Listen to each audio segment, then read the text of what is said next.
Hello ভাই, সবাই ঠিক আছো? জি স্যার। ওকে। এটা কি তোমাদের বলেছে কিনা জানি না। তোমাদের জুমে লগ ইনের জন্য বলেছিলাম যে roll number followed by full name এটা করতে। তোমরা কি সবাই করেছো? আমি স্যার সবাইকে বলে দিছিলাম। ওকে, ঠিক আছে, এটা গেল। আরেকটা হলো যে রেজিস্ট্রেশন ছাড়া এখন থেকে ক্লাসে কেউ যেতে পারবে না, আসতে পারবে না। এটা হয়তো তোমরা নোটিশ পেয়েছো অলরেডি মনে হচ্ছে। তাহলে আর ফার্দার রেজিস্ট্রেশন করা যাবে না, ঠিক আছে? সো যারা রেজিস্ট্রেশন করো নাই তাদের মনে হয় ক্লাসে না আসলেও চলবে, because will be not able to sit for the exam. Okay, so আমরা ক্লাস কন্টিনিউ করি।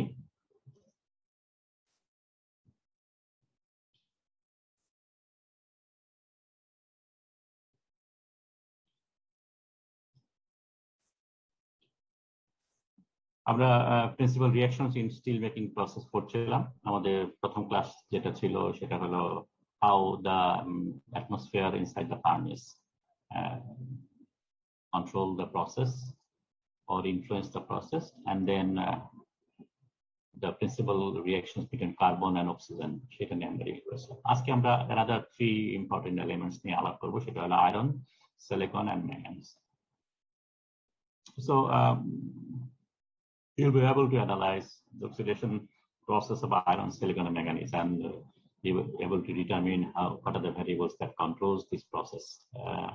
পার্টিকুলারলি সিলিকন এবং ম্যাঙ্গানিজ যখন আমরা ডিসকাস করবো তখন এদের অনেকগুলো সিনারিও চলে আসে। ফর এক্সাম্পল, আমরা কি করে রিমুভ করব, দেন মাঝে মাঝে আবার যেগুলো প্রোডাক্ট গুলো আবার ভেঙে ডিসোসিয়েট করে, ডিসোসিয়েট আবার back to the liquid phase চলে আসে, ওইটা কি করে প্রিভেন্ট করব।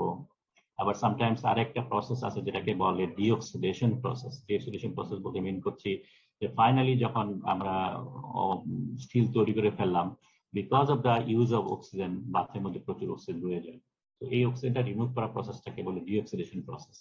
এবং এই ডিঅক্সিডেশন সামটাইমস সিলিকন এবং ম্যাঙ্গানিজ ইউজ করা হয়। তো এখানে কি ধরনের সিনারিও কাজ করে? তো এই তিন ধরনের কেস নিয়ে আমরা পার্টিকুলারলি আলাপ করবো। একটা হলো কিভাবে সরাতে হয়, কিভাবে আবার ব্যাক করে সেটা প্রিভেন্ট করা যায়, এবং ডিঅক্সিডেশন কিভাবে হেল্প করা যায়। ওকে, সো প্রথমে যদি আয়রন দিয়ে শুরু করি, আয়রন অক্সিজেনের সাথে রিঅ্যাক্ট করে টু ফর্ম এফিও। এখানে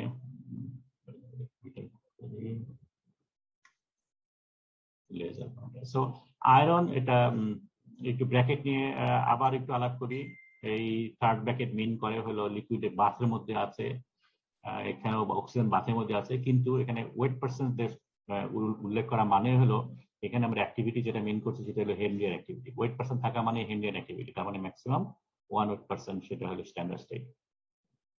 আর এফইও ফার্স্ট ব্র্যাকেট ইন্ডিকেট করে এটা স্ল্যাগে আছে। সো এই রিঅ্যাকশনটাই মেইনলি ক্যারিড আউট হয়, the most important because এটাই হলো main source of oxygen. The iron FeO content in the slag and oxygen content of slag. Still oxidation potential of slag, because oxygen slag এর থেকে যে oxygen আসে সেটা হলো FeO থেকে আসে। and loss of iron in slag, যদি slag এর থেকে যদি এটা আমরা প্রিভেন্ট মানে রিকভার করতে না পারি, তাহলে পরে FeO লস হচ্ছে এবং আলটিমেটলি প্রোডাক্টিভিটিকে হ্যাম্পার করছে। In addition to the above, FeO also helps dissolution of lime in slag. Dissolution of lime বলতে মিন করা হচ্ছে যে আমরা যে লাইমের জন্য যে ডলোমাইট বা অন্যান্য যে আমরা ইউজ করছি, ফ্লাক্সিং এজেন্ট ইউজ করছি, সেটাকে থেকে যে লাইম জেনারেট করছে ভেঙে, সেই ভাঙার প্রসেসটাকে এটা হেল্প করে। Okay, so reaction Fe plus oxygen FeO হলো। সো এটা আমরা ইকুইলিব্রিয়াম কনস্ট্যান্ট যদি হিসাব করি, তাহলে this is the simple reaction: activity of FeO, activity iron, and activity of oxygen. So এই দুইটাই হলো, যেহেতু এটার amount greatly up to it could be 50% এবং initially it could be much more. So এখানে তাইলে আমরা হেনরিয়ান অ্যাক্টিভিটি ইউজ করতে পারবো না, শুধু হেনরিয়ান অ্যাক্টিভিটি আছে অক্সিজেনে। সো এই অক্সিজেন আর অল রাউন্ডিয়ান অ্যাক্টিভিটি, এবং এই ইকুয়েশনটা ইউজুয়ালি এই ধরনের রিঅ্যাকশন ইকুয়েশন দিয়ে ডিটারমিন করা যেতে পারে। সো তাহলে পরে যেহেতু আমরা আয়রন যেটা আছে সেটা অলমোস্ট পিওর আয়রন, সো এটার অ্যাক্টিভিটি আমরা 1 ধরতে পারি, এবং অক্সিজেনের অ্যাক্টিভিটি যেটা আছে সেটাকে আমরা যেহেতু Henrian activity, so activity is equal to activity coefficient times weight percentage, সেটা আমরা লিখলাম। এন্ড দেন এই এফ ওটাকে সাধারণত এই ধরনের ফর্মুলা দিয়ে ডিনোট করা হয়, ক্যালকুলেট করা যেতে পারে।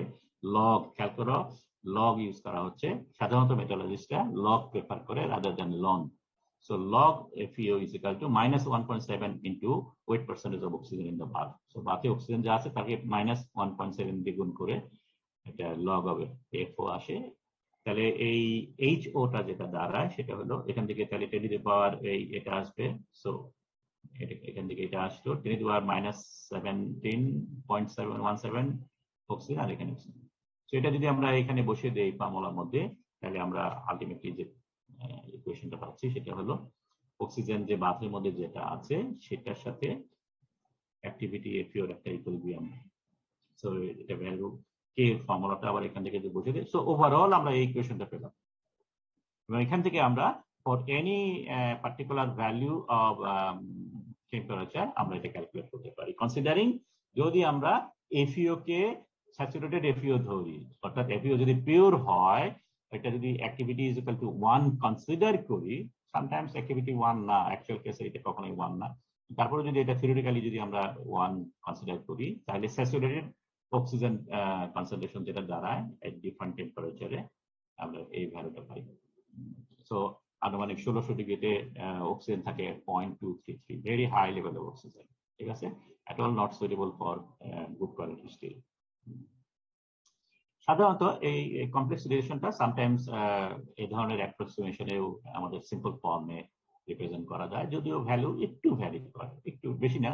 এখানে যেমন থিওরিটিক্যাল মডেলে আসতেছে 0.233 আর অ্যাপ্রক্সিমেট মডেল যেটা আসতেছে 0.23, সো নট মাচ, খুব একটা বেশি না। তো যেটাই হোক, এই দুইটার মধ্যেই আমরা যেটা দেখতে পাচ্ছি সেটা হলো যে টেম্পারেচার যদি বাড়াই তাহলে পরে এই ভ্যালুটা কমে, এই ভ্যালুটা কমা মানে হলো ও ভ্যালুটা বেড়ে যায়, এটা ইনক্রিজ হবে। Increase in temperature increase oxygen density solution, এটা বাড়লে পরে নেগেটিভ টার্মটা বাড়তে থাকে, কি বললাম, উল্টা বললাম, এটা বাড়লে পরে নেগেটিভ টার্মটা কমতে থাকে, সো আলটিমেটলি টোটাল টার্মটা বাড়তে থাকে, সো অক্সিজেন স্যাচুরেশন বাড়তে থাকে। অক্সিজেন স্যাচুরেশন যদি বাড়ে তাহলে পরে আমাদের ফর্মুলা অনুযায়ী এটা যদি বাড়ে তাহলে এফিও পরিমাণ কি হয়, এফিও পরিমাণ বাড়ে, ঠিক আছে। এফিও কোত্থেকে আসতেছে, এফিও আসতেছে reaction between iron and oxygen. So FeO যদি বাড়তে চলে যায় তার মানে control of temperature is more important to limit the dissolution of oxygen in the molten steel. So temperature যত আমরা কমাবো, ইনফ্যাক্ট যত কমাবো এটা বাড়বে, অক্সিজেন স্যাচুরেশন তত কমবে। So basically temperature control is very important যদি আমরা এই অক্সিজেনের সাথে আয়রনের ইকুইলিব্রিয়াম কনসিডার করি। আর এখানে যে হেনরিয়ান অ্যাক্টিভিটি দেখাইছে ও এর, এটা কি শুধু ও এর জন্য? এখানে শুধু ওর জন্য, বিকজ আমরা ওর standard state different compare to iron, যেমন অলমোস্ট 100%, সো এখানে তুমি ডেফিনেটলি হেনরিয়ান অ্যাক্টিভিটি ইউজ করবে না, এটা আলটিমেট অ্যাক্টিভিটি। আচ্ছা, মানে আমরা আগে যে হেনরিয়ান অ্যাক্টিভিটি পড়ে আসছি ওখানে তো এরকম কোনো সূত্র দেখিনি, এই জন্য জিজ্ঞেস করলাম। কোনটা, কোন সূত্রটা? এই স্যার লগ এফ নট এর পরে যে একটা ভ্যালু দিচ্ছে এই এটা এটা হলো এক্সপেরিমেন্টাল ডিটারমিন ভ্যালু, ঠিক আছে। এটা সাধারণত স্টিলের মধ্যে অক্সিজেনের অ্যাক্টিভিটিকে এই ফর্মুলা দিয়ে, তার মানে অক্সিজেন অ্যাক্টিভিটির সাথে অক্সিজেনের পার্সেন্টেজ, ওয়েট পার্সেন্টেজ, এটাকে এই ফর্মুলা দিয়ে রিপ্রেজেন্ট করে ইন স্টিল, ঠিক আছে। তো এটা একটা special formula, this is not thermodynamic, মানে আমরা নর্মালি জেনারেল ফর্মুলা যেগুলো বলি সেগুলো না, ঠিক আছে।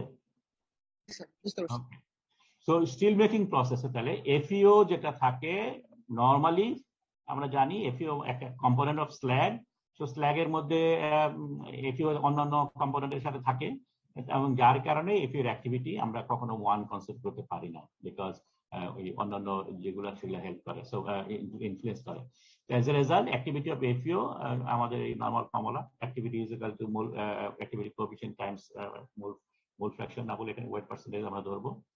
So this is our general formula for determining activity of FeO.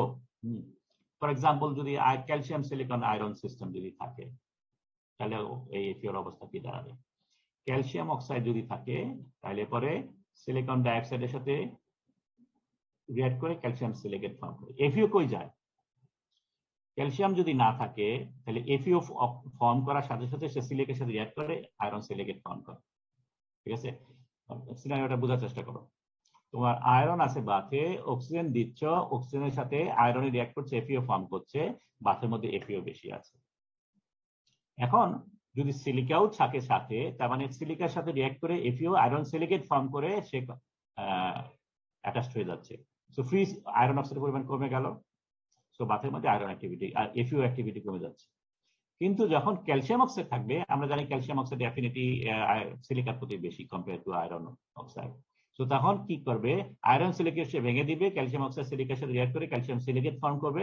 এখন এই আয়রন অক্সাইড তখন ফ্রি হয়ে গেল, সে তখন বাথে চলে আসলো।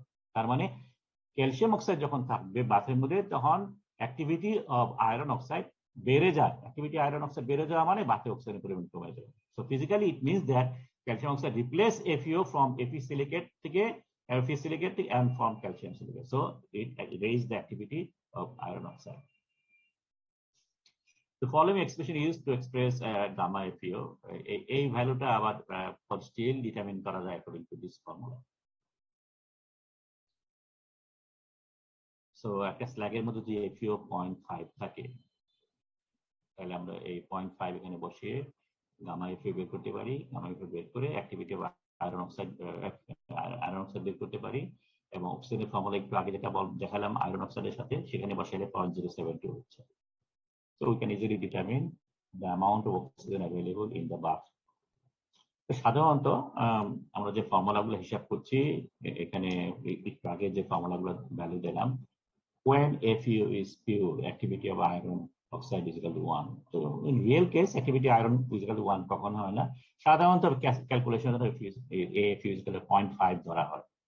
তার মানে আমরা অক্সিজেন বাথে যতটুকু থাকে হিসাব করলাম according to this formula as well, এটা সাধারণত অর্ধেক পরিমাণ অক্সিজেন থাকে বাথে। Now about silicon. Silicon melted in any proportion, বাথের মধ্যে যে কোনো প্রপোর্শনে থাকে, এবং আমরা জানি সিলিকন সলিউশনে গেলে পরে হিট জেনারেট করে। এবং আয়রন এবং সিলিকন সাধারণত এটা কি ধরনের ডেভিয়েশন দাঁড়াচ্ছে? নিচের দিকে যদি থাকে নেগেটিভ ডেভিয়েশন, যতটুকু থাকার কথা তার চেয়ে কম আছে, so it is a negative deviation. কেন নেগেটিভ ডেভিয়েশন হয়?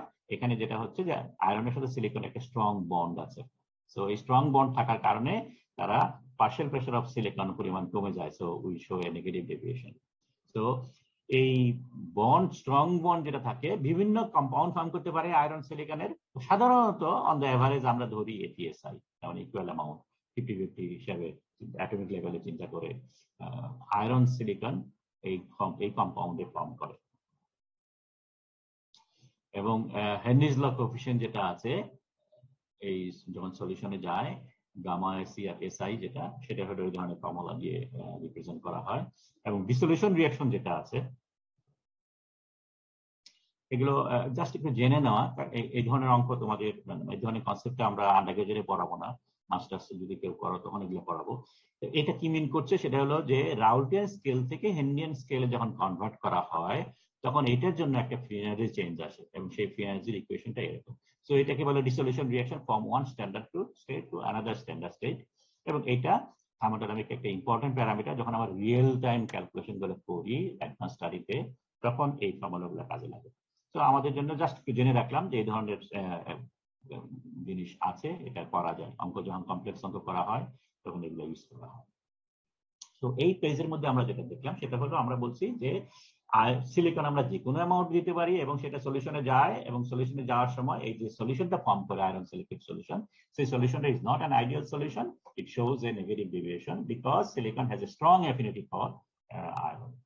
এবং ওইখানে যে গামা যেটা আছে, তার মানে activity is not equal to x, activity is equal to gamma x, এবং গামার ভ্যালুটা উইথ টেম্পারেচার এই ধরনের রিলেশন শো করে। ওকে, সো সিলিকন তাহলে সিলিকন ডাইঅক্সাইড হিসাবে স্ল্যাগে চলে যায়, এবং তার রিঅ্যাকশন যেটা আছে সেটা রিঅ্যাকশনটা এই ধরনের। সিলিকন, এবং সিলিকনটাও এখানে আমরা জানি সিলিকন বাতের মধ্যে কত পার্সেন্ট থাকে, basically silicon is equal to 0.2, 0.3, 0.4 এই ধরনের লেভেলে থাকে। সো এটাও তাহলে 1 ওয়েট পার্সেন্টেজে রিপ্রেজেন্ট করা যেতে পারে হেন্ডিয়ান কম্পোনেন্ট, এটাও হেন্ডিয়ান আমরা জানি, এবং এটা সিলিকন ডাইঅক্সাইড এর পার্সেন্টেজ অবশ্যই 1 ওয়েট পার্সেন্টেজ বেশি থাকে। So এটা Raoultian activity. So equilibrium constant, Raoultian activity of silicon dioxide in slag, এটা হলো silicon Hendian activity in bath, oxygen Hendian activity in bath, যেটা square. So this is our K value. এখন যদি Hendian behavior আমরা এটা assume করি, তাহলে পরে activity of silicon dioxide saturated sand, sorry slags, silica saturated slug যদি আমরা অ্যাসিউম করি, তাহলে এটা ইকুয়াল টু 1 ধরতে পারি, এবং তখন সিলিকন এবং অক্সিজেনের যে ইকুইলিব্রিয়া যেটা আছে ইন দ্য বাথ, সেটাকে 1/k দিয়ে সিম্পলি রিপ্রেজেন্ট করা যায়। এবং কে জানি আমরা কেবলমাত্র কে টেম্পারেচার ডিপেন্ডেন্সি। সো এখানে আমরা সোজা ভাষায় যদি বলি কে ফর এ পার্টিকুলার টেম্পারেচার অবশ্যই constant, so this is a constant value. তার মানে বাথে যদি সিলিকন বাড়ে অক্সিজেন কমে, অথবা অক্সিজেন বাড়লে সিলিকন কমবে। So this is the general graph for this equation. টেম্পারেচারের সাথে মোটামুটি স্ট্রেট লাইন রিলেশন শো করে যদি আমরা লগ স্কেলে কনসিডার করি। Okay, so the product of silicon and oxygen is constant up to 15% silicon পর্যন্ত। So it's very high level of silicon পর্যন্ত এটা acceptable, এবং lowering activity of oxygen is compensated by increase in silicon concentrated in oxygen, এবং এটা আমরা একটু পরেই use করব। সো তাহলে আমরা এটা দাঁড়াচ্ছে যে কন্ডিশন, তাহলে সিলিকন রিমুভালের জন্য কি কন্ডিশন, এই ফর্মুলা দিয়ে যদি আমি হিসাব করি, সিলিকন রিমুভাল যদি হয় তাহলে কি হবে, এইটা পরিমাণ কমে যাবে এবং এটা পরিমাণ বেড়ে যাবে, এটা আমরা চাচ্ছি। সো বেসিক্যালি আমরা চাই স্ল্যাগে সিলিকা বেড়ে যাক, বাথে সিলিকন কমে যাক। সেটা করতে গেলে পরে তাহলে শর্ত কি দ্বারা, এটা বাড়ার শর্ত হলো এই তিনটে এক পাশে চলে আসলো, কে বাড়তে হবে। 1 নম্বর শর্ত, কে যত বাড়বে সিলিকন তত রিয়াক্ট করে বাথ থেকে সরে যাবে। কে বাড়ার শর্ত কি, টেম্পারেচার এটা কমতে হবে। এটা যদি কমে যায় তাহলে কে কমে যায়। তার মানে সিলিকন ডাইঅক্সাইড রিমুভালের প্রথম শর্ত হলো টেম্পারেচার মাস্ট বি লো। কখন টেম্পারেচার লো হয়, usually at low temperature at the initial stage temperature কম থাকে, কারণ রিঅ্যাকশন যেগুলো হয় আমরা জানি যেটা oxidation process. So oxidation process মানেই in general exothermic process. So with time বাথে টেম্পারেচার বাড়তেই থাকে। সো টেম্পারেচার যেহেতু বাড়ছে, তার মানে সিলিকা রিমুভাল তত ডিফিকাল্ট হচ্ছে। So all silica initially remove হয়ে যায়, রিঅ্যাকশন প্রসেস স্টার্ট করার সাথে সাথে রিমুভ হয়ে যায়। সেটা হলো আমরা টেম্পারেচার দেখে বলতে পারি। আর কি আছে, সিলিকন ডাইঅক্সাইড যদি কম থাকতে হবে, এটা হলো অ্যানাদার শর্ত। তার মানে এটা যদি কম থাকে তখনই কেবলমাত্র এই বাথের সিলিকন কমে যাবে। এটা কম থাকা মানে কি, মানে হলো এগেইন ইনিশিয়াল স্টেজে রিঅ্যাকশন এখনো শুরু করা নেই, বাথের মধ্যে অ্যাক্টিভিটি অফ সিলিকা কম আছে, যার কারণেই প্রচুর রিঅ্যাকশন করে বাথের সিলিকা চলে যাচ্ছে। তো এটা একটা কথা। অক্সিজেন এটা বাড়তে হবে, কারণ এটা যে ভেসে চলে আসছে, এইটা যত বাড়বে এটা তত বাড়বে, তার মানে বাথে অক্সিজেন থাকতে হবে, তার মানে process should be highly oxidising. So reducing প্রসেসে সিলিকা রিমুভ হয় না, অক্সিডাইজিং প্রসেসে সিলিকা রিমুভ হয়, এবং বাথের মধ্যে এটা যত বাড়বে তত এটা বাড়বে, তার মানে বাথের সিলিকন বেশি থাকলে পরে রিঅ্যাকশনটা তত ক্যারি হয়। সো তাহলে কন্ডিশন দাঁড়ালো হাই কে ভ্যালু থাকতে হবে। So low temperature favour silicon oxidation, low activity of silicon dioxide, এটাও আমরা বললাম যে ইনিশিয়াল স্টেজে সিলিকন ডাইঅক্সাইড স্ল্যাগে লো থাকে। আরেকটা সিনারিও হতে পারে, সেটা হলো বেসিক স্ল্যাগ যদি হয়, তার মানে আমরা এখন যদি ক্যালসিয়াম অক্সাইড অ্যাড করি, ক্যালসিয়াম অক্সাইড অ্যাড করলে কি হবে, ক্যালসিয়াম অক্সাইড সিলিকনের সাথে রিঅ্যাক্ট করে বাথ থেকে সরিয়ে ফেলবে। So free silicon dioxide availability কমে যাবে, activity of silicon dioxide কমে যাবে, so reaction further enhance হবে। And high oxygen in the bath, তারপরে oxygen in slag, if you would want বেশি থাকতে হবে slag। So these are the 3 conditions for which silicon removal will be possible. So basic oxygen furnace যেটা আছে, activity usually silica point মানে 10⁻⁻4 লেভেলে থাকে। So আমরা যদি এটা হিসাব করি ভ্যালু গুলো দিয়ে, তাহলে আসে 10⁻⁸। So oxygen level in general turned on both mean করছি জাস্ট মেল্টিং এর pouring এর আগ মুহূর্তে oxygen level 0.08 হয়, তাহলে 0.8 যদি এখানে বসাই, silicon value in the bath becomes 10⁻⁶. So very high, extremely low. So oxygen level সাধারণত বাতে যে অ্যামাউন্টটা থাকে সেই অ্যামাউন্ট অক্সিজেন যদি ধরে আমরা এটার ইকুইলিব্রিয়াম চিন্তা করি ফর এ গিভেন টেম্পারেচার, তাহলে আমরা দেখতে পাচ্ছি silicon in the bath can be around 10⁻⁶, which is extremely low level, which suggests that যে বাথে যত সিলিকন আছে, in no time all silicon is removed. ঠিক আছে? So virtually all silicon present in iron should get oxidized and goes to slag in the primary steel making process. তো সাধারণত silicon নিয়ে কোনো সমস্যা নেই, সিলিকন রিমুভালের ব্যাপারে। টেম্পারেচারের সাথে আমরা সম্পর্কটা একটু আগে বলেছি, আরো একটু ডিটেল যদি বলি, সিলিকন রিমুভ করতে পারি আমরা তিন ভাবে। অক্সিজেন সোর্স তিনটা সোর্স হতে পারে। একটা হলো অ্যাটমিক লেভেলে, যেটা ডিজলভ আছে বাথের মধ্যে, সেটা রিঅ্যাক্ট হতে পারে, অথবা আমরা যদি অক্সিজেন ব্লো করি সেটাও সরাসরি রিঅ্যাক্ট হতে পারে, সো মলিকুলার অক্সিজেনের সাথে রিঅ্যাক্ট করতে পারে, অথবা আয়রন অক্সাইড যদি থাকে, এটার অক্সিজেন সোর্স আছে, তার সাথে রিঅ্যাক্ট করতে পারে। এবং সবগুলোর মধ্যে যদি আমরা খেয়াল করি মাইনাস, একটা হিউজ মাইনাস ভ্যালু আছে, তার মানে এগুলা ট্রিমেন্ডাসলি অক্সিডাইজিং প্রসেস, ট্রিমেন্ডাসলি কি বলে এটাকে এক্সোথার্মিক প্রসেস, তো ট্রিমেন্ডাসলি হিট জেনারেট করছে। So thus oxidation of silicon occurs intensively in presence of an oxidant and the whole range of steel making temperature. So temperature, oxidation in silicon increases with decreasing temperature. Temperature সম্পর্ক, temperature যত বাড়বে pass টার্মটা তত বাড়বে, free energy তত কমতে থাকবে, reaction become more and more difficult. So এই জন্য আবার আমরা বলতেছি যে টেম্পারেচার যত বাড়বে সিলিকন রিমুভাল তত ডিফিকাল্ট হয়ে দাঁড়াবে। ইফেক্ট অফ স্ল্যাগ কম্পোজিশন, আগে আমরা বলেছি যে বেসিক স্ল্যাগ হলে পরে practically all silicon can be remove, যেহেতু বাথের মধ্যে অ্যাক্টিভিটি অফ সিলিকন ডাইঅক্সাইড কমে যায়। এসিক স্ল্যাগের বেলায় সমস্যা, বিকজ এসিক স্ল্যাগের মধ্যে activity of silicon almost close to 1, so তার মানে slag is saturated with silicon dioxide, so no more silicon dioxide can go to the bath, so reaction ultimately negligibly takes place. Reduction in silicon, আমরা silicon শুধু oxidising হয় না, reducing হয়। আমরা একটু আগে যে কন্ডিশন করলাম জাস্ট রিভার্স করলে পরে সেই ঘটনা ঘটে, যেমন সিলিকন ডাইঅক্সাইড প্লাস ম্যাঙ্গানিজ হতে পারে, সো এটা silicon plus silicon dioxide carbon হতে পারে। সো এইগুলা যদিও উল্টাটা যেহেতু হচ্ছে রিডিউসিং হচ্ছে, সো এটা হবে এন্ডোথার্মিক হবে অবভিয়াসলি, কিন্তু টেম্পারেচারের সাথে সম্পর্কটা খেয়াল করো।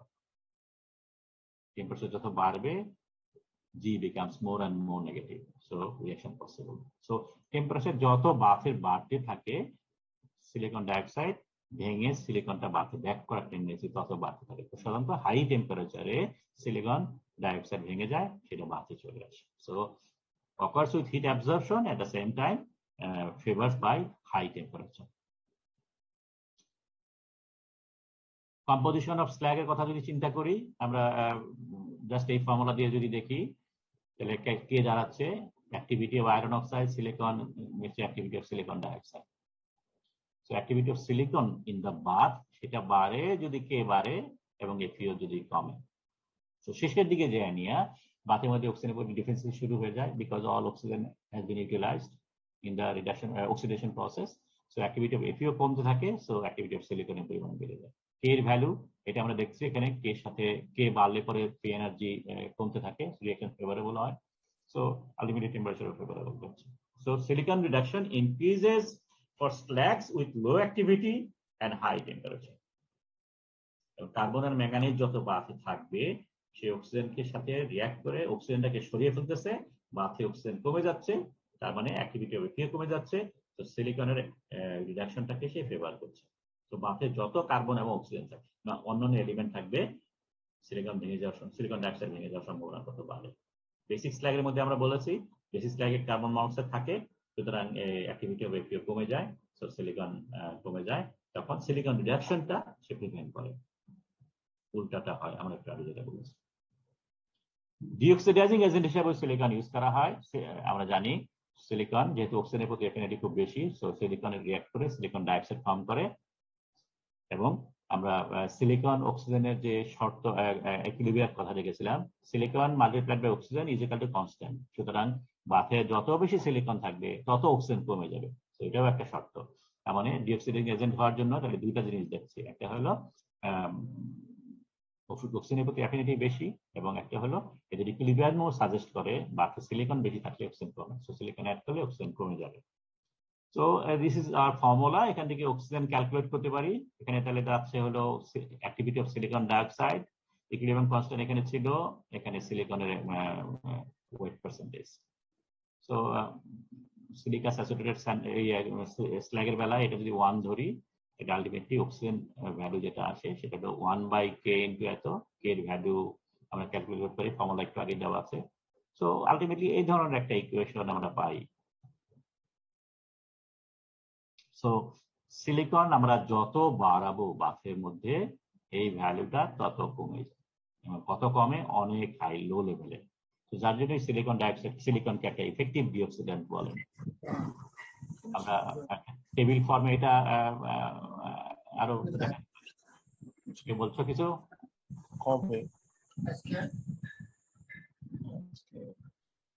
ওকে, সো 0.1% পাঁচটা ক্লাস শেষ। কি বলছো? সাউন্ড অফ করে রাখো।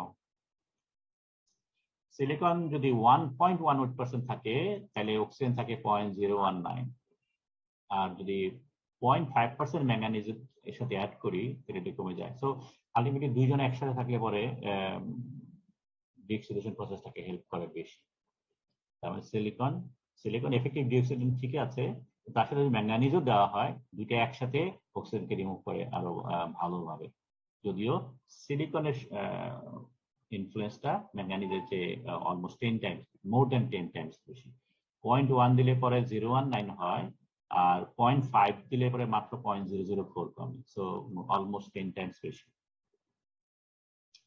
So effect of silicon is better than manganese. Okay. Reduction of ম্যাঙ্গানিজের কথা এখন যদি চিন্তা করি, ম্যাঙ্গানিজও বাতের মধ্যে থাকতে পারে অ্যারাউন্ড 2.5% পর্যন্ত হয়। আমরা ম্যাঙ্গানিজটা আমরা স্টিলে সাধারণত দেই স্ট্রেংথ বাড়ানোর জন্য, কার্বন বাড়ায় স্ট্রেংথ, ম্যাঙ্গানিজের স্ট্রেংথ বাড়ায়। তো সেই জন্য ম্যাঙ্গানিজটা বেশি থাকে বাতের মধ্যে। স্টিলের মধ্যে আমরা অ্যানালাইসিস যখন করি, স্টিল অ্যানালাইসিস, ম্যাঙ্গানিজ থাকে 2.5, যদিও এত বেশি থাকে না, সাধারণত 1.3, ইভেন 1.8 পর্যন্ত দেখতে পেয়েছি। সো মোটামুটি হাই লেভেলের ম্যাঙ্গানিজ থাকে ইন স্টিল। ম্যাঙ্গানিজ সলিউবল এবং সাধারণত অলমোস্ট আইডিয়াল সলিউশন।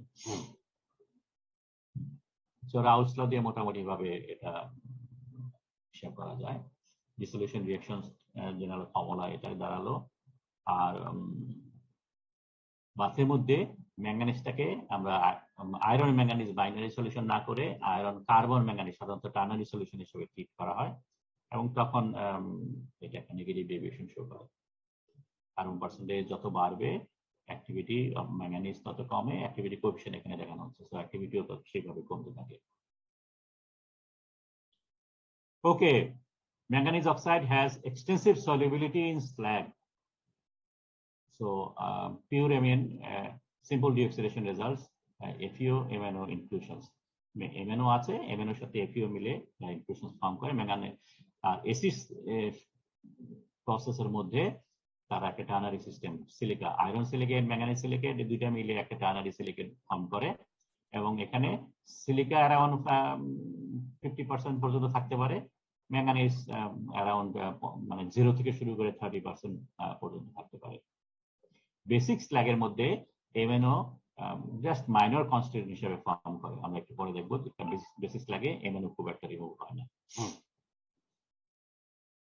তো ইকুইলিব্রিয়াম যদি কনসিডার করি, তাহলে ইকুইলিব্রিয়ার মধ্যে যেটা দাঁড়ালো, খেয়াল করো এখানে আমরা সিলিকন কথা বলছিলাম, only silicon dioxide SiO2 form করে। ম্যাঙ্গানিজ অনেকগুলো কম্পাউন্ড ফর্ম করে, MnO2, Mn2O3, Mn3O4, MnO।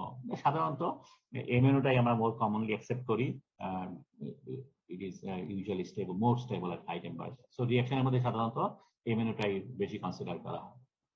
তো কে এর ফর্মুলা আমরা এভাবে দাঁড় করাতে পারি, অ্যাক্টিভিটি MnO, অ্যাক্টিভিটি FeO এবং অ্যাক্টিভিটি MnO। এখানে কেবলমাত্র ম্যাঙ্গানিজটাই ইন্ডিয়ান লেভেলে আছে। আমরা অ্যাক্টিভিটি সবগুলোকে অ্যাক্টিভিটি কোএফিশিয়েন্টে গুণ করে মোল ফ্র্যাকশন নিয়ে আসলাম, এখানেও তাই করলাম, এখানেও তাই করলাম, এবং এখানে আমরা যেটা ইন্টারেস্টেড যেটা সেটা হলো স্ল্যাগে কতটুকু ম্যাঙ্গানিজ আছে, বাথে কতটুকু ম্যাঙ্গানিজ আছে, এবং তাদের মধ্যে একটা ইকুইলিব্রিয়াম। ঠিক আছে, এই দুটো ইকুইলিব্রিয়াম, এই রেশিওটা কত সেটা আমরা ইন্টারেস্টেড। তো এটাকে বের করার জন্য আমরা একটু অ্যাপ্রক্সিমেশন এখানে নিয়েছি। ফর এক্সাম্পল কে আসলো, এটাকে আমরা ওই পাশে নিয়ে গেছি, আর গামা এমিউনটাকে ওই পাশে নিয়ে গেছি। তাহলে এখানে থাকতেছে হইলো এক্স এমএনওটাকে আমরা কনভার্ট করছি ওয়েট পার্সেন্ট এমএনওতে, আর এক্স এফইও এখানে আছে, এমএন এখানে আছে। জাস্ট এটাকে জাস্ট একটু রিঅ্যারেঞ্জ করেছি, এবং তারপরে এখানে অ্যাপ্রক্সিমেশন কেন সাইন দিলাম, বিকজ এই এমএন যেটা আছে সেই এমএনটাকে এখানে আছে হলো মোল ফ্র্যাকশন, আমরা এটাকে ওয়েট পার্সেন্টেজ, এই সরি এটা এক্স এমএনও, এটা মোল ফ্র্যাকশন অফ এমএনও, এটাকে আমরা অ্যাপ্রক্সিমেটলি একটা টার্মের মধ্যে নিয়ে গেছি, এটা হলো ওয়েট পার্সেন্টেজ অফ ম্যাঙ্গানিজ। তো এটা করার জন্য এটাকে অ্যাপ্রক্সিমেশন সাইন দেওয়া হলো। আর এই রেশিওটা যেহেতু কে না, সেজন্য এখানে কে স্টার বলা হচ্ছে, কেটাকে এটাতে গুণ করে কে স্টার করা হলো। সো অ্যাপ্রক্সিমেটলি আমরা পেলাম this mn in slag divided by mn in bath is equal to equilibrium constant একটা modified equilibrium constant multiplied by x FU. So এই হলো আমাদের একটা ইকুয়েশন আসছে। তো এটার আবার এই কে ভ্যালুটাকে, কে স্টারটাকে অ্যাকর্ডিংলি দিস ফর্মুলা দিয়ে রিপ্রেজেন্ট করা যায়। সো এখান থেকে তাহলে আমাদের শর্ত কি দাঁড়ালো, factors favouring oxidation of manganese. Oxidation of manganese যদি হয় তাহলে কি হবে, এই পরিমাণটা এটা বেড়ে যাবে, এইটা কমে যাবে, দ্যাটস দ্য কন্ডিশন। তো এই রেশিওটা বেড়ে গেলে পরে এটা বেড়ে যায়, এই রেশিওটা বেড়ে গেলে পরে কে স্টারটা বাড়তে হবে। কে স্টার যদি বাড়ে টেম্পারেচারের সাথে সম্পর্ক কি দাঁড়াবে, টেম্পারেচার ভ্যালু কমে যেতে হবে, টেম্পারেচার ভ্যালু কমে গেলে পরে এই ওভারঅল ভ্যালু বাড়বে, কে স্টারটা ভ্যালু বাড়বে। তো এই high K value is necessary for effective oxidation, এবং হাই কেটা আসে টেম্পারেচার যদি লো হয়। আরেকটা হলো এফইওটাকেও বাড়তে হবে। এফইও বাড়বে কখন, যখন বাফের মধ্যে অক্সিজেন বেশি থাকবে, তার মানে অক্সিডাইজিং প্রসেস। সো এই দুইটা শর্তই আমরা সিলিকনের বেলাও দেখেছিলাম।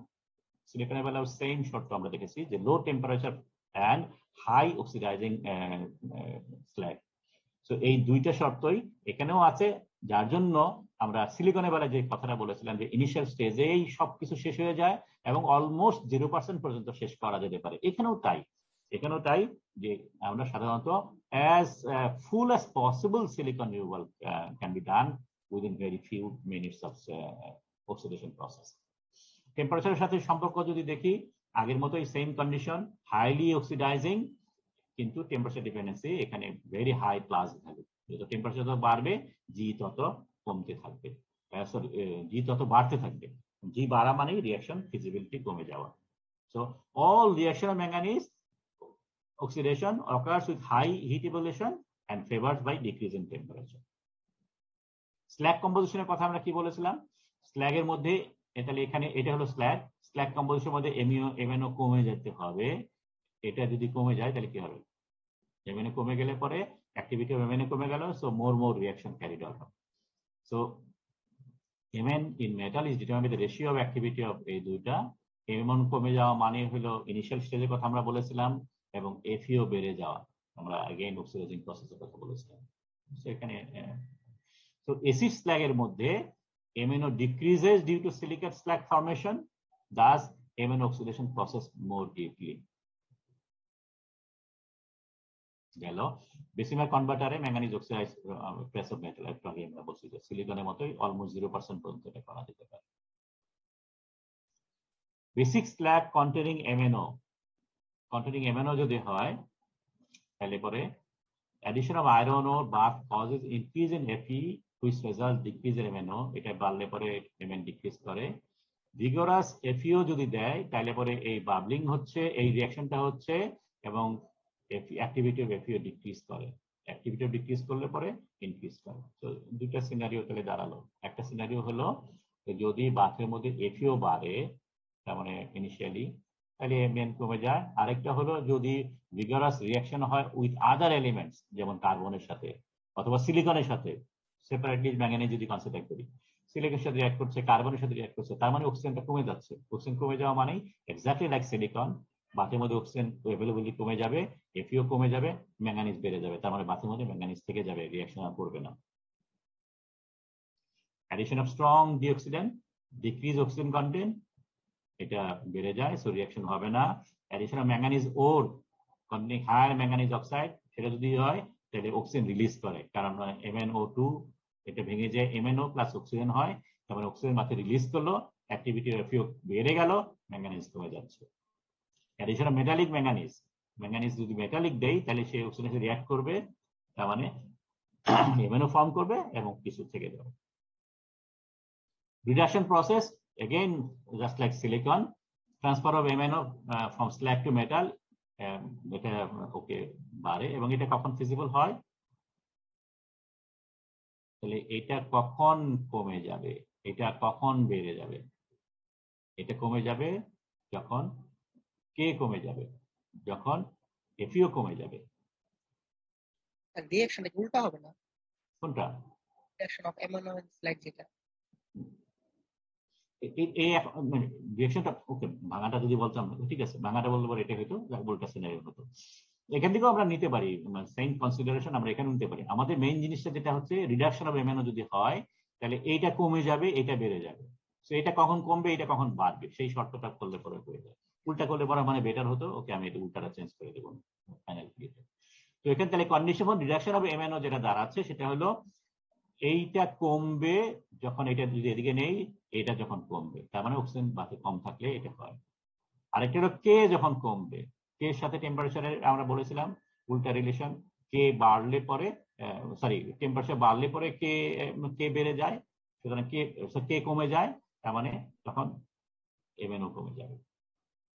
সোজা ভাষায় তাহলে দুইটা শর্ত আমরা পেলাম, একটা শর্ত হলো অ্যাক্টিভিটি কমতে হবে এবং টেম্পারেচার বাড়তে হবে। টেম্পারেচার যদি বাড়ে, অ্যাক্টিভিটি যদি কমে যায়, তখন ম্যাঙ্গানিজ ভেঙে যায়। জাস্ট সিলিকনের মতো সিনারিও। তার মানে যত টেম্পারেচার বাড়বে এন্ড দ্য লেটার স্টেজ, অক্সিজেনও তত কমতে থাকে ইন দ্য বাথ, এবং এই দুইটা কন্ডিশনই কি বলে হেল্প করে ম্যাঙ্গানিজ অক্সাইডকে ভেঙে দিতে। তো লাস্টলি একটা সিম্পল একটা অঙ্ক যদি করি, এই just thermodynamic condition equilibrium between oxygen and manganese, এখানে ম্যাঙ্গানিজের কথা দেখানো হয়েছে। তো এখানে বলা হচ্ছে যে activity coefficient of manganese in slag having a slag basicity of 1.8 1.6, তার মানে activity coefficient of manganese 1.6, mole fraction বাথে আছে Fe Mn দুইটা রেসপেক্টিভলি দেওয়া আছে, ইকুইলিব্রিয়াম কন্টেন্ট ম্যাঙ্গানিজ এবং অক্সিজেন বাথে কত হবে সেটা বের করতে বলেছে। ঠিক আছে, সো আমাদের বেসিক রিঅ্যাকশনটা এটা হচ্ছে ম্যাঙ্গানিজ বাথে থাকে, আয়রনের সাথে রিঅ্যাক্ট করে ম্যাঙ্গানিজ অক্সাইড ফর্ম করছে, আয়রন রিলিজ হচ্ছে, এটা ফ্রি এনার্জি দেওয়া আছে। অক্সিজেন স্যাচুরেটেড সাধারণত হয় 0.2 to 3%, এবং অ্যাক্টিভিটি অক্সিজেনের একটা ফর্মুলা দেওয়া আছে, এই ফর্মুলাটা আমরা আগে জানি। সো বাই দ্য ওয়ে এই ফর্মুলাটা তোমাদের মুখস্থ সাধারণ পরীক্ষা হয়তো দেওয়া থাকবে। সো মোল ফ্র্যাকশন FeO এর সাথে অ্যাক্টিভিটি অক্সিজেনের ফর্মুলাটাও সেটা দেওয়া আছে। সো তাহলে আমাদের বের করতে হবে ম্যাঙ্গানিজ বাথে কতটুকু আছে, অক্সিজেন বাথে কতটুকু আছে। তো এখান থেকে আমরা কে ভ্যালুটা যদি নেই আমাদের রিঅ্যাকশনের জন্য, তাহলে এখানে আসতেছে অ্যাক্টিভিটি অফ MnO, অ্যাক্টিভিটি আয়রনটাকে বাদ দিয়ে দিয়েছি 1 ধরে, নিচে আসতেছে ম্যাঙ্গানিজ, হেনরিয়ান অ্যাক্টিভিটি ম্যাঙ্গানিজ, আর activity Raoultian activity of FeO। So এটাকে আমরা দুইটা পার্ট করলাম, gamma MnO mole fraction MnO, এটা হেনরিয়ান অ্যাক্টিভিটিকে সিম্পলি ওয়েট পার্সেন্টেজে কনভার্ট করলাম অ্যাপ্রক্সিমেটলি, আর এটা অ্যাক্টিভিটি অফ FeO সেটা দেওয়া আছে। তো আমাদের বের করতে হবে এই ভ্যালুটা। ঠিক আছে, তো এই ভ্যালুটা বের করতে গেলে আমাদের কে লাগবে, গামা MnO অলরেডি দেওয়া আছে 1.6, এক্স MnO দেওয়া আছে, অ্যাক্টিভিটি FeO আমাদের বের করতে হবে অ্যাকর্ডিং টু দিস ফর্মুলাতে, বিকজ অ্যাক্টিভিটি এক্স FeO দেওয়া আছে। সো আমরা লেটস ডু দ্যাট। সো 1800 যে টেম্পারেচার দেওয়া আছে সেই টেম্পারেচারে এই ফর্মুলা থেকে আমরা জি বের করলাম এবং জি বের করে কে বের করলাম, সো কে পাওয়া গেল। তারপরে এই ফর্মুলা দিয়ে আমরা মোল ফ্র্যাকশন FeO দেওয়া আছে, সুতরাং অ্যাক্টিভিটি FeO বের করলাম। সো তাহলে আলটিমেটলি Mn যেটা দাঁড়াচ্ছে সেটা হলো এই দুইটা, নিচে কে ইনটু এন। সো চারটা ভ্যালু এখন আমরা জানি, এটা বসালে 0.15 আসবে। So equilibrium manganese content at this given temperature আমরা পেলাম হলো 0.15। আর একটি অক্সিজেন বের করার জন্য আমরা জানি অক্সিজেনের weight percentage is equal to, এর সাথে একটা সম্পর্ক আছে, oxygen saturated into activity of FeO। So এই ফর্মুলার মধ্যে এই ভ্যালুটা দেওয়া আছে 0.233, এই ভ্যালুটা একটু ক্যালকুলেট করছি 0.36। সো এই দুইটা ক্যালকুলেটে 0.08। সো বাথের মধ্যে অক্সিজেন আছে হলো 0.084% এবং ম্যাঙ্গানিজ আছে বাথের মধ্যে 0.15%। So this is the problem. ঠিক আছে, very simple problem. Thermodynamic conditions গুলো এত বেশি জটিল কিছু না। আমরা আলটিমেটলি যেটা করেছি সরিয়ে ফেলি।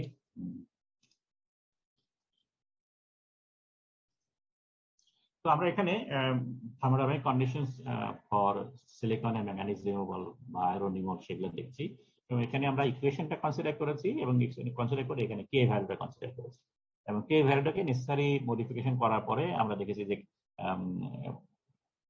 সিলিকনের বেলায় ফর এক্সাম্পল বাথে SiO2টা কখন বাড়ে অথবা সরি স্ল্যাগে SiO2 কি কন্ডিশনে বাড়ে অথবা বাথে Si কখন কমে। তো এটার জন্য আমরা টেম্পারেচারের সাথে একটা ইন্ডিকেট করেছি। আমরা বলেছি যে টেম্পারেচার যত কম থাকবে তত বাথে সিলিকন কমে যাবে and at the same time FeO পরিমাণ যত বাড়বে তত সিলিকনের পরিমাণ কমে যাবে। এবং ম্যাঙ্গানিজের বেলায় এক্স্যাক্টলি আমরা সেই সিনারিওর কথা বলেছি যে low temperature and high oxygen content in bath favors removal of silicon and manganese.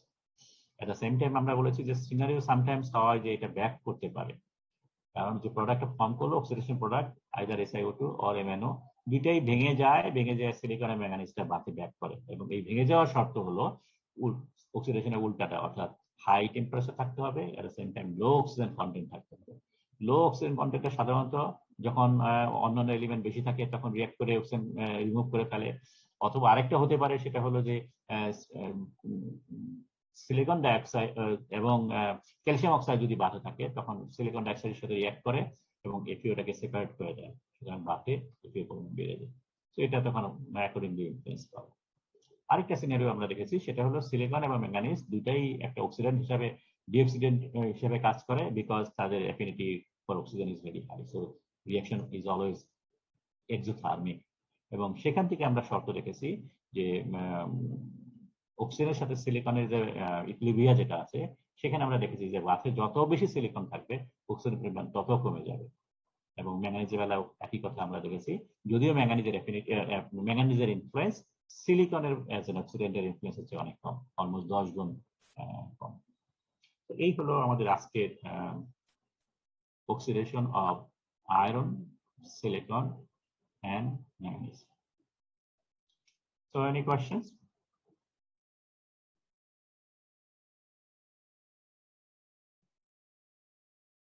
নাই মনে আছে। ওকে, তাহলে আমরা আজকে শেষ করি। Thank you.